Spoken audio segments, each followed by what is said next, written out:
Dan pemirsa, untuk membahas lebih lanjut terkait Menteri Perdagangan yang mendapat teguran dari Presiden Joko Widodo, sudah bergabung bersama kami Adi Praitno, pengamat politik. Selamat sore, Mas Adi.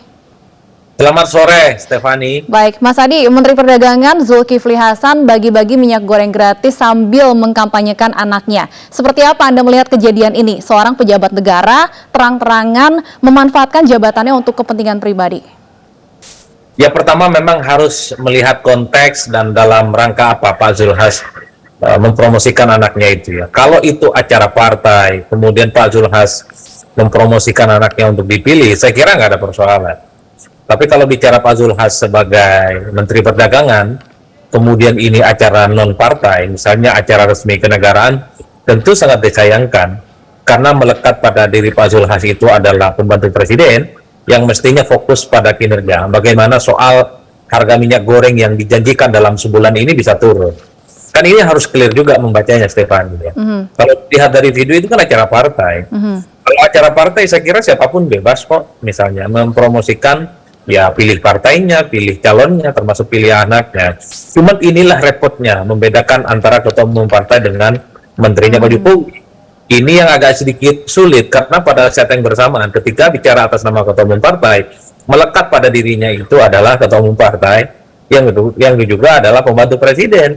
Saya kira begitu banyak juga pembantu-pembantu Jokowi yang terlihat agresif melakukan kerja-kerja politik untuk kepentingan 2024. Itu juga banyak diprotes oleh publik. Ini yang sebenarnya mesti ditegaskan sebenarnya oleh Jokowi ke depan, bahwa apakah boleh ketika ketua umum partai, acara kepartaian melakukan kampanye politik. Kan itu saja harus clear. Sejauh ini, itu belum ada ketegasan dari Presiden. Bahkan beberapa waktu yang lalu, Presiden ini kan welcome kepada para pembantunya bekerja secara politik untuk meningkatkan elektabilitas dan popularitasnya. Karena Pak Jokowi punya kepentingan, siapapun nanti yang maju di 2024, adalah orang-orang yang saat ini berada di inner circle kekuasaan politik dan dekat dengan Jokowi. Ini yang mestinya harus diletakkan secara clear.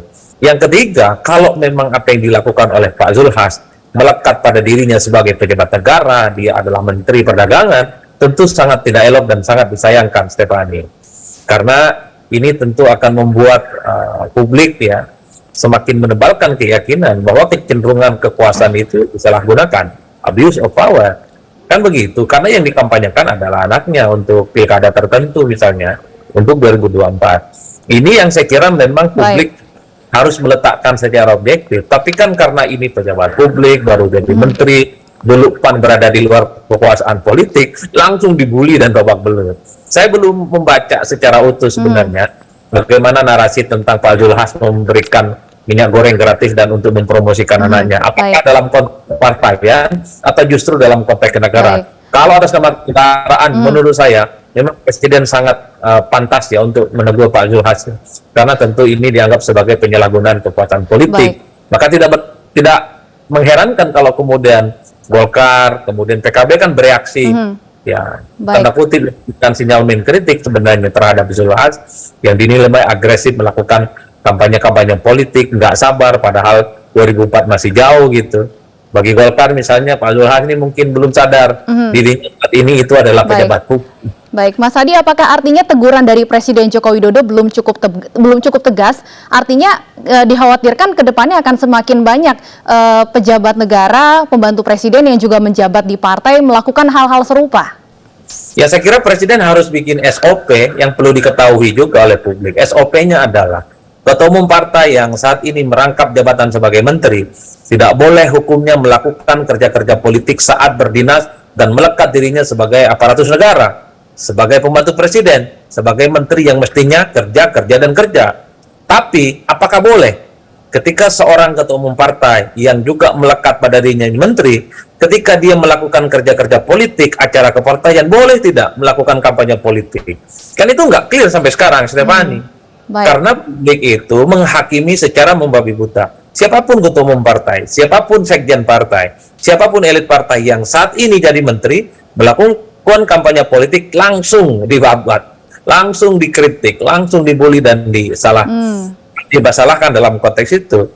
Karena ini rumitnya, karena apapun judulnya, menteri, kalau dia ketua umum partai, pasti punya keinginan untuk melakukan kerja-kerja politik, mempromosikan partainya, mempromosikan calonnya. Iya kan? Misalnya Baik. KIP nggak ditegur. KIP Ya. juga kerja politik loh. Dia jualan politik dan Mas Adi, seterusnya. seperti yang Anda sampaikan tadi, masyarakat membabi buta begitu ya, mengkritisi hal-hal seperti ini. Lalu apakah artinya hal-hal seperti ini akan mendatangkan keuntungan atau justru kerugian terhadap yang bersangkutan? Ya, satu keuntungannya Pak Zulhas ini semakin viral dan semakin dikenal oleh publik. Ya, cuman efek negatifnya dikenalnya itu nggak baik. Karena dia menyalahgunakan kekuasaan politiknya sebagai Menteri Perdagangan Baik. yang mestinya fokus menurunkan harga minyak, kok malah melakukan kampanye-kampanye Baik. politik. Rakyat itu susah dan pikirannya pendek, nggak ngerti dia mana dia pembantu presiden, nggak ngerti dia sebagai ketua umum. Taunya kalau ada kekuasaan yang kemudian dianggap disalahgunakan, maka Baik. disitu caci Baik. maki, ikan dan bulian akan selalu berdatangan.